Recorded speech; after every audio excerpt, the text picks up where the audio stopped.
Sebuah koper ikut diperlihatkan saat Ditreskrimum Polda Jatim menggelar konferensi pers terkait kasus pembunuhan disertai mutilasi terhadap Uswatun Hasanah, Senin, 27 Januari 2025. Koper tersebut berwarna merah dengan aksen garis di sekelilingnya. Koper merah itu berdiri di antara meja dan plastik kresek hitam berisi bubble wrap. Tampak ada goresan-goresan di badan koper tersebut. Pada handle koper, terdapat plastik wrap yang tampak mulai memudar. Koper merah itu rupanya dipakai tersangka Rohmat Trihartanto, RTH, alias Antok untuk menyimpan jasad Uswatun Hasanah yang telah dibunuhnya.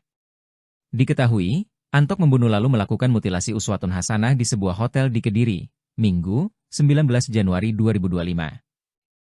Potongan tubuh Uswatun Hasanah lantas disimpan Antok ke dalam koper merah. Lalu, dari mana ia mendapatkan koper merah tersebut? Ternyata, koper merah yang dipakai untuk menyimpan potongan tubuh Uswatun Hasanah adalah koper milik Antok sendiri. Koper merah itu pernah dipakai Antok saat bekerja di Korea Selatan. Koper merah tersebut dulunya dipakai untuk menyimpan pakaian selama di perantauan. PS Kanit 3 Subdit 3 Jatanras Ditreskrimum Polda Jatim, AKP Fauzi menjelaskan, koper merah itu disimpan di dalam rumahnya di Kabupaten Tulungagung, Jawa Timur, Jatim. Rupanya, Antok tak sendirian mengambil koper merah tersebut. Ia ditemani seorang temannya. Selain koper merah, ia juga mengambil tali pramuka dan kantong kresek 10 buah pada Senin, 20 Januari 2025, atau 1 hari setelah membunuh Uswatun Hasanah. Dalam perjalanannya ke hotel usai mengambil koper merah, Antok sempat mampir ke minimarket untuk membeli sebuah pisau yang dipakai untuk memutilasi. Direskrimum Polda Jatim, Kombes Pol Farman mengatakan, tersangka sempat mencoba untuk memasukkan tubuh korban ke dalam koper secara utuh, tapi tidak cukup. Hingga akhirnya, ia melakukan mutilasi dengan memotong jasad korban menjadi beberapa bagian pada Selasa, 21 Januari 2025, dini hari. Setelah memotong, bagian tubuh korban dimasukkan ke dalam koper, sedangkan bagian-bagian lainnya dimasukkan ke dalam kantong kresek yang berbeda-beda. Sekitar pukul 5 WIB, Antok bersama temannya menggunakan mobil korban membawa koper dan kantong plastik berisi potongan tubuh menuju rumah nenek tersangka di Tulungagung. Di rumah itulah, potongan tubuh korban sempat menginap. Sebab tersangka menuju Sidoarjo untuk menjual mobil korban. Sekira pukul 8 WIB, koper merah yang berisi tubuh korban diberi lakban dan plastik wrap.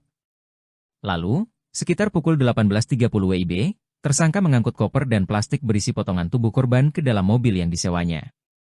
Sekitar pukul 22 WIB, tersangka tiba pada lokasi pembuangan pertama di Desa Dadapan, Kecamatan Kendal, Ngawi. 1 jam kemudian, ia menuju lokasi pembuangan kedua di daerah hutan Sampung Jalan Raya Parang, Ponorogo. Di tempat itulah kaki korban dibuang. Keesokan harinya, Rabu, 22 Januari 2025, sekitar pukul 19 WIB, tersangka membuang kresek berisikan kepala korban di Jalan Raya Desa Gemaharjo, Kecamatan Watulimo, Trenggalek. Sempat bekerja di bagian packing barang. Selain itu, terungkap sisi lain dari Antok yang ternyata pernah bekerja di sebuah pabrik pengemasan barang di Korea Selatan selama 8 tahun. Tersangka bekerja di Korea Selatan sebanyak 2 kali. Sekali berangkat, tersangka menjalani kontrak kerja selama 4 tahun. Menurut Fauzi, cara pengemasan potongan tubuh korban, terutama bagian kedua kaki dan kepala begitu canggih. Sebab teknik pelapisan plastik begitu rapat dan efisien. Saat menganalisis temuan kantong plastik paket berisi kepala dan kedua kaki korban, Fauzi meyakini tersangka memiliki kemampuan lebih dalam teknik pengemasan, packing. Kini, pelaku tidak hanya dijerat pasal pembunuhan, tetapi juga pencurian terkait mobil milik Uswatun yang dijualnya. Pasal 340 KUHP Subsidiar 338 KUHP lebih Subsidiar 351 ayat 3 KUHP, dan Pasal 365 ayat 3 KUHP dengan kurungan penjara maksimal seumur hidup. Dengan tindak pidana pembunuhan berencana subsidiar, pembunuhan lebih subsidiar penganiayaan berat yang mengakibatkan korban mati, serta pencurian dengan menggunakan kekerasan yang mengakibatkan korban mati.